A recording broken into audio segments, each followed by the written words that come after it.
Madam Vijayasekhara Reddy గారితో మాట్లాడదాం. విజయశేఖర రెడ్డి గారు గుడ్ ఈవినింగ్ అండి. విజయశేఖర రెడ్డి గారు గుడ్ ఈవినింగ్ సార్. వినిపిస్తుందా నా వాయిస్ మీకు? ఒకసారి మీరు మీట్లో ఉన్నారు, అన్మ్యూట్ చేయండి సార్. సార్ అందరికీ నమస్కారం. జనం చూసారా జగన్మోహన్ రెడ్డి గారికి? ఆ జనం ప్రభంజనం, జనం నీరాజనం. ఆ జనాన్ని చూస్తుంటే ప్రభుత్వానికి సంబంధించినటువంటి నేతలకి ఏదైనా కాస్త వణుకు పుడుతుందని అనుకోవచ్చా? సార్ ఎప్పుడు జగన్మోహన్ రెడ్డి గారు బయటికి వెళ్ళినా ఆ రోజు సాయంత్రానికి వైసీపీ నాయకులు మాడే మాటలు ఇవి. కానీ ఆశ్చర్యకరంగా మీరు మాట్లాడతారు చూసారా, అది కొంచెం కొంత నాకు ఆశ్చర్యకరంగా ఉంటుంది సార్. ఒకటి, జగన్మోహన్ రెడ్డి గారు ఈ రోజు కాదు సార్, 2010 నుంచి ఆయన ఎప్పుడు పోయినా బయటికి ఆ రకంగా సెటప్ చేసుకుంటాడు. అక్కడ ఉన్న లోకల్ లీడర్స్ ఫోన్లు చేయడం కావచ్చు, డబ్బులు వెజలడం కావచ్చు, మందు పోయడం కావచ్చు, రకరకాలుగా సమీకరించుకోవడం కావచ్చు. మాజీ సీఎం ఆయన మాజీ ముఖ్యమంత్రి అండి, క్రౌడ్ పుల్లర్ ఆయన జనాన్ని సమీకరించుకొని మందు పోయేసి ఫుడ్ పెట్టాలన్న అవసరం అసలు అది కరెక్ట్ కాదేమో. మీరు మాట్లాడేది ఆ పార్టీ కార్యకర్తలు కూడా అవమానించే విధంగా ఉంది, అది కూడా చూసుకోండి. ఏ దేశానికి ఏ రాష్ట్రానికి విపరీతమైన సేవ చేసి క్రౌడ్ పుల్లర్ అయ్యారు సార్. ఆయన ఏమన్నా పెద్ద మెగాస్టారా, చిరంజీవా, లేకపోతే పవర్ స్టార్ పవన్ కళ్యాణా, లేదంటే ఆయన ఏమన్నా ఈ దేశానికి ఇతోధికమైన సేవ చేశాడా, లేకుంటే సామాజిక కార్యకర్త?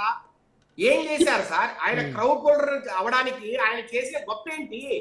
రాజశేఖర రెడ్డి కొడుకుగా వారసత్వ రాజకీయాల్లోకి వచ్చిన జగన్మోహన్ రెడ్డి గారు 2009లో ఎంపీ అయ్యారు. తర్వాత దురదృష్టవశాత్తు రాజశేఖర రెడ్డి గారు చనిపోవడం వల్ల ఆయన ప్లేస్ లో ఆయన కొడుకుగా నేనున్నాను, నా మా మదర్ ఉంది, విజయలక్ష్మి గారు ఉన్నారు, మాకు ఓట్లు వేయండి, మాకు కాంగ్రెస్ పార్టీలో అన్యాయం జరుగుతుందని సోనియా గాంధీ గారి మీద దుమ్మెత్తి పోసి ఆ రకంగా ప్రజల్లో సానుభూతి సంపాదించుకుని మీరు ఎంపీగా ఎమ్మెల్యేగా గెలిచారు.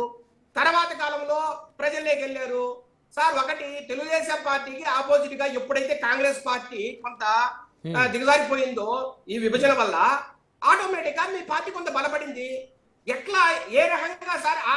ఈ కారణాలు కాకుండా వేరే ఏ కారణాలతో జగన్మోహన్ రెడ్డి గారు ఈ రాష్ట్రంలో ఒక ప్రముఖ నేతగా, లేదంటే ఆ క్రౌడ్ పుల్లర్ గా ఎక్కిగారు? మీరు చెప్పండి. చూడండి ఆ విజువల్స్ చూడండి, ఆ జనాన్ని చూడండి, ఆ జన సంద్రాన్ని చూడండి.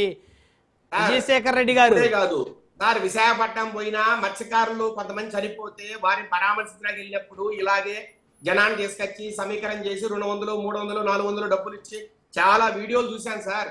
చాలా మంది ఆడవారు కావచ్చు, లేకపోతే మగవారు కావచ్చు, ఇదిగో మాకు 200 ఇచ్చారు, 300 ఇచ్చారు, జగన్ మీటింగ్ వెళ్తున్నావు ఇలా చెప్పారు మాకని రకరకాల వీడియోలు చూశాను నేను సార్. అందరూ అలాగే డబ్బుగా వచ్చారని అన్ను కార్యకర్తలు, నాయకులు కొంతమంది ఉన్నారు. కానీ విపరీతమైన జనాన్ని ఎప్పుడైతే మనం చూస్తున్నామో ఇలాంటి టాక్టిక్స్ కి వాళ్ళు పాల్పడుతున్నారు అనేది మా అభియోగం. నేను దీని మీద డిబేట్ ఇస్తాం. అట్లాగే సార్, ఈ రోజు ఏ రకంగా అయితే విరూపాక్షి ఎమ్మెల్యే గారిని ఎలాగైతే పరామర్శించారో, మరి ఈ రకంగా సీతారాం అప్పలరాజు గారిని ఎవరో ఎందుకు సార్ పరామర్శించాలా? 1.5 గంటలోనే మీరు సార్, ఒక్క నిమిషం, 1.5 గంటలోనే మీరు అక్కడ జైలుకి వెళ్ళి ఆయన్ను పరామర్శించిన నేపథ్యము, మరి ఎందుకు సార్ మీకు 6 గంటలు 7 గంటలు పట్టింది సార్ శ్రీకాకుళంలో సీతారాం అప్పలరాజు గారిని పరామర్శించడానికి? క్రౌడ్ తట్టుకోలేక అంత అవమానం చేయడం ఏంటి సార్? ఒక ఎక్స్ మినిస్టర్ ని అంత అవమానం చేయొచ్చా? వేలాదిగా ప్రజలు తరలి రావడంతో జగన్మోహన్ రెడ్డి గారు వెళ్లేందుకే 6-7 గంటల సమయం పట్టింది ఆ రోజు. నేను అదే అంటున్నా సార్. ఇప్పుడు మంచి పాయింట్ మాట్లాడారు మీరు సార్. ఇప్పుడు విరూపాక్షని చూడడానికి ఆయన 30 కిలోమీటర్లు ప్రయాణించారు, ఒక ఎయిర్పోర్ట్ లో దిగారు. మరి నేనంటున్నా, భీమవరానికి హెలికాప్టర్లు వెళ్తారు, దేవరపల్లికి హెలికాప్టర్లు వెళ్తారు, రకరకాల ఊర్లకు హెలికాప్టర్లు వెళ్తారు. మరి శ్రీకాకుళం కూడా ఎందుకు హెలికాప్టర్లు పోరు? విశాఖపట్నంలో దిగి శ్రీకాకుళం దాకా పోవాల్సిన అవసరం ఏంటి? బలప్రదర్శన చేయాలన్నా, మీ సత్తాను చూపించాలన్నా, ప్రజల్లో మీ గురించి మాడుకోవాలన్నా, అంటే లేదంటే సార్ భోగాపురం విమానాశ్రయాన్ని ఒక మహానుభావుడు, ఒక స్వాతంత్ర సమరయోధుడైన అల్లూరి సీతారామరాజు గారి పేరు మీద ఒక అద్భుతమైన విమానాశ్రయాన్ని కడితే దాని గురించి ప్రజలు మాడుకోకూడదనా? లేదంటే 2 రోజుల తర్వాత ప్రైమ్ మినిస్టర్ గారు వస్తున్నారు ఈ రాష్ట్రానికి, ఆయనకు నా సత్తా చూపించాలనా? ఏ రకంగా మీరు అలాంటి ఒక బలపరిశని మీరు చేపట్టారు వైసీపీ నాయకులు చెప్పాలి సార్. ఎందుకు మీరు హెలికాప్టర్లో శ్రీకాకుళం వెళ్ళా? ఎందుకు జైలుకు అత్యంత దగ్గరలోనే 20 కిలోమీటర్లలో 10 కిలోమీటర్లలో మీరు హెలిప్యాడ్ సిద్ధం చేసుకోవాలా? మీరేమన్నా హెలికాప్టర్లో పోకుండా కేవలం ఫ్లైట్ లోనే ప్రయాణిస్తారా? లేదంటే ఎయిర్పోర్ట్ వెళ్తారా? లేదు కదా. మరి ఈ విషయంలో ఎందుకు డిఫరెన్స్ ఉంది? రెండో మాట సార్, విరూపాక్ష విషయంలో నాకు బాధాకర విషయం ఏంటంటే ఇంతవరకు ఒక ట్వీట్ ఇచ్చాడా?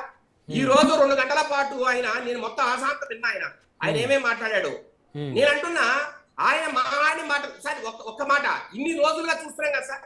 తమ్మినేని సీతారాం గారి ఇష్యూ చూసామా, సీదల అప్పరాజు గారి ఇష్యూ చూసామా, లేదంటే జోగి రమేష్ గారి ఇష్యూ చూసామా, రకరకాల ఇష్యూలు చూస్తున్నాం. ఎక్కడైనా మా వాడు తప్పు చేశాడు, మా నాయకుడు తప్పు చేశాడు, ఇదిగో మేము క్షమాపణ చెప్తున్నాం అనే మాట ఒక్క దగ్గరనా సార్? ఒక 10 మంది నాయకుల్ని జైలు పంపించడమో కేసులు పెట్టడమో జరిగితే వాళ్ళు చేసిన రకరకాల పనుల వల్ల ఒక్క దాంట్లో కూడా వాళ్ళు తప్పు లేదా? మీరు ఎక్కడికి పోయినా వెనకేసి రావడమేనా? ఏంది సార్ ఇది? సొంత తల్లి కూడా కొడుకు తప్పు చేస్తే వెనకేసి రాదు. అయ్యా నా కొడుకు తప్పు చేశాడు, ఈడు ఎదవా, ఈయన్ని మందలించడని చెప్తుంది సొంత తల్లి. అలాంటిది మీరేంది సార్? సార్ ఒక బీసీ అంటారు, ఒక ఎస్సీ అంటారు, ఒక రెడ్ అంటాడు, ఒక పక్క కాపు అంటాడు. ఏంది సార్ ఈ కర్మ ఈ రాష్ట్రానికి? సొంత తల్లి వెనకేసుకురాదు కదా సార్ బిడ్డని. మీరెందుకు ఇలా వెనకేసుకొస్తున్నారు? దీంట్లో మీకు వచ్చే లాభం ఏంటి సార్? మీరు నాయకులు పిలిచి చెప్పండి సార్, తప్పులు చేయొద్దు, తప్పులు చేయడం వల్ల మన పార్టీ ఇమేజ్ దెబ్బతింటుంది సార్. నేను అడుగుతున్నా, ఈ రోజే సార్ మీకు ప్రజాస్వామ్యము గాంధీ గారు గుర్తొచ్చారు. 5 సంవత్సరాల పరిపాలనలో మీకు ఎప్పుడు గాంధీ గారు గుర్తురాదా సార్? శంకర్ దాదా ఎంబీబీఎస్ లో చిరంజీవి గారు శంకర్ దాదాగా ఆయన యాక్ట్ చేశారా? ఆయన ఒక పక్క రౌడీజం చేస్తూ ఇంకో పక్క గాంధీ గారితో మాట్లాడుతూ ఉంటారు. అలా ఏమన్నా ఇది స్ప్లిట్ పర్సనాలిటీనా సార్? ఏ రకంగా సార్? ఎంత అన్యాయంగా మీరు ప్రవర్తించారు ఇన్ని రోజులు.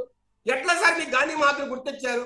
What kind of country we are living in, what kind of Hinduism is this, what kind of people are అని రకరకాలుగా మీరు ఇంగ్లీష్ లో దబాయించిన రోజులు ప్రెస్ మీట్ లో చూసాం. మరి ఈ రోజు ఈ రకంగా మీరు గాంధీ మాత్రం గురించి మాట్లాడతారంటే ఏమనుకోవాలి సార్?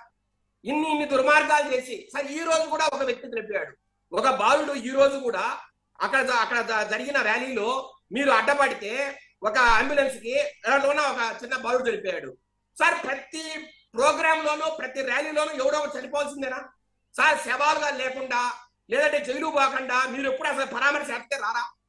ఇది ఏ రకమైన చోద్యం సార్? దయచేసి ఇప్పటికైనా జగన్మోహన్ రెడ్డి గారు ఇప్పటికైనా మేల్కొనాలి.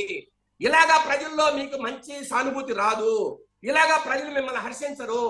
మీరు ఎంతసేపు చెప్పినా నవ్వుకుంటున్నారు తప్పితే సార్, మీరు కామెంట్ చూడండి, రకరకాల కామెంట్లు సార్. ఈ డిబేట్లలో కానీ జగన్మోహన్ రెడ్డి గారి గురించి మాట్లాడినప్పుడు అక్కడనే కామెంట్ చూడండి ఎంత ఘోరంగా ఉన్నాయో. నేను చెప్పడం కాదు సార్, జనం మాట్లాడే మాటలు చూడండి. ఈ రకంగా సార్ మీరు ఎంతసేపు సార్ బీసీ కార్డు ఎందుకు సార్ ఉపయోగిస్తారు? ఒక ఎమ్మెల్యే దాని గురించి మాట్లాడదాం.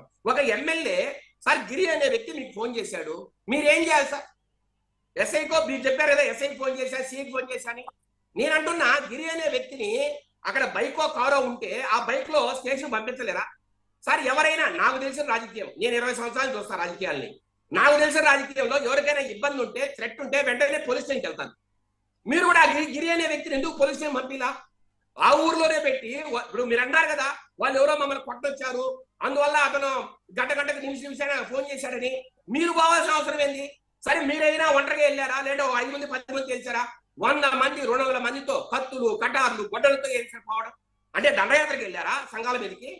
సరే అక్కడికి వెళ్ళారు, అక్కడి నుంచి నేమకలు వెళ్ళారు, అక్కడ ఒక లేడీ ఉంది, ఒక ఎస్సీ మహిళ, ఆ అమ్మాయిని బెదిరించడం ఏంటి? మీ మొగుడు ఆడాడు చెప్పు అని మాట్లాడడం ఏంటి? వాడిని చంపుతామని మాట్లాడడం ఏంటి సార్? ఎవరైనా సార్ సొంత భార్య బట్టల్ని ఏ మొగుడైనా చూపుతారు సార్ ఈ రాష్ట్రంలో, ఈ దేశంలో? హిందువుగా పుట్టినా లేదంటే భారత జాతిలో పుట్టినా ఎవరైనా సరే నేను అడుగుతున్నాను సార్, ఓపెన్గా భార్య దుస్తులు చింపి ఆ నెపం మీద కేసు ఎవరైనా పెడతారా సార్? ఎక్కడ చూసామా మనము? దానికంట చంద్రబాబు నాయుడు గారే కుట్రబన్నారంట, చంద్రబాబు నాయుడు గారే ఆ వ్యక్తి ఎవరైతే చింపారో ఆయనకి ఫోన్ చేశాడంట, అలాగే కేసు పెట్టమని చంద్రబాబు గారు చెప్పారంట. ఏమేమి మాటలు సార్ ఇది? చంద్రబాబు నాయుడు గారికి ఈ పని లేదా సార్? వేరే టైం ఏం లేదా? ఆయన పొద్దున్న లేస్తే సార్ అమరావతి ఎంత స్పీడ్ గా జరుగుతుంది, ఇరిగేషన్ ప్రాజెక్ట్స్ ఎంత స్పీడ్ గా అవుతున్నాయి, రకరకాల డెవలప్మెంట్ ప్రాజెక్ట్స్ మనం ఎలా చేయాలి, ఈ రాష్ట్రంలో సూపర్ 6 పథకాలు ఎలా అమలు చేయాలి, దీంట్లో టైం సరిపోక ఆయన కర్మ ఆయన పడుతూ ఉంటే పొద్దున లేస్తే ఈ రోజు మాట్లాడతాడు వెన్నుపోటు పార్టీ అంట. ఏమి సార్ మొట్టమొదటి రోజు గుర్తొచ్చిందండి వెన్నుపోటు పార్టీని? సార్ నేను అడుగుతున్నా, తెలుగుదేశం పార్టీ వెన్నుపోటు పార్టీ ఎందుకైంది సార్? సూపర్ 6 పథకాలు అమలు చేస్తామని మీరు ఆపేసిన ఇరిగేషన్ ప్రాజెక్టులు పోలవరం కావచ్చు, వెలుగొండ కావచ్చు. వైసీపీని మీరు గొడ్డల పార్టీ అంటున్నారు కాబట్టి వాళ్ళు మీకు వెన్నుపోటు పార్టీ అని వాళ్ళు మిమ్మల్ని మాట్లాడుతున్నారు. అదే అడుగుతున్నారు సార్, ఎందుకు వెన్నుపోటు పార్టీ అయింది? వాళ్ళ పార్టీ ఎందుకు గొడవల పార్టీ అయింది? వాళ్ళ పార్టీ గొడవల పార్టీ ఎందుకు అయింది? కంప్లీట్ చేసేది వెన్నుపోటు పార్టీనా? కాదండి, వాళ్ళ పార్టీ గొడవల పార్టీ ఎందుకు అయింది? ఈ రాష్ట్రంలో అద్భుతమైన పరిపాలన, ప్రజాస్వామ్యంగా పరిపాలన. మీరు ఎప్పుడైనా ఒక ర్యాలీ చేయించారా సార్? ఎప్పుడన్నా మీ 5 సంవత్సరాల పరిపాలనలో ఎవరైనా రోడ్డు మీద రాణించారా? కార్మిక సంఘాలు కావచ్చు, ఉద్యోగ సంఘాలు కావచ్చు, ఎంత ఇబ్బందులు పడ్డాయి సార్. అసలు టీచర్లు ఒక ర్యాలీ పెట్టాలంటే విజయవాడకు పోతే దారుల్లో అటకాయించి అరెస్ట్ చేశారు. ఎవరైనా ఒక ర్యాలీకి రాణించారా విజయవాడకి? కత్తులు సార్, ఆఖరి వాళ్ళకి తుపాకులు పెట్టి బెదిరించారు. ఉద్యోగ సంఘాల నాయకుల్ని ఒక ప్లేస్ తీసుకెళ్లి సజ్జల రామకృష్ణ గారు లాంటి వ్యక్తులు తుపాకులు పెట్టి బెదిరించి వారి దగ్గర వాళ్ళ సమ్మె విరమణ చేయించారు. ఈ రకంగా మీరు చేసి అందరినీ బెదిరిస్తేనే కదా సార్ 164 సీట్లు వచ్చాయి. మీరు ఆలోచించండి. వాట్సాప్లో మాట్లాడదాం sir. Right one by one మాట్లాడదాం. మనతో కొండ రాజీవ్ గాంధీ గారు ఉన్నారు, వైఎస్ఆర్ కాంగ్రెస్ పార్టీ రాష్ట్ర అధికార ప్రతినిధి. రాజీవ్ గాంధీ గారు, good evening. Good evening Ramanaidu గారు.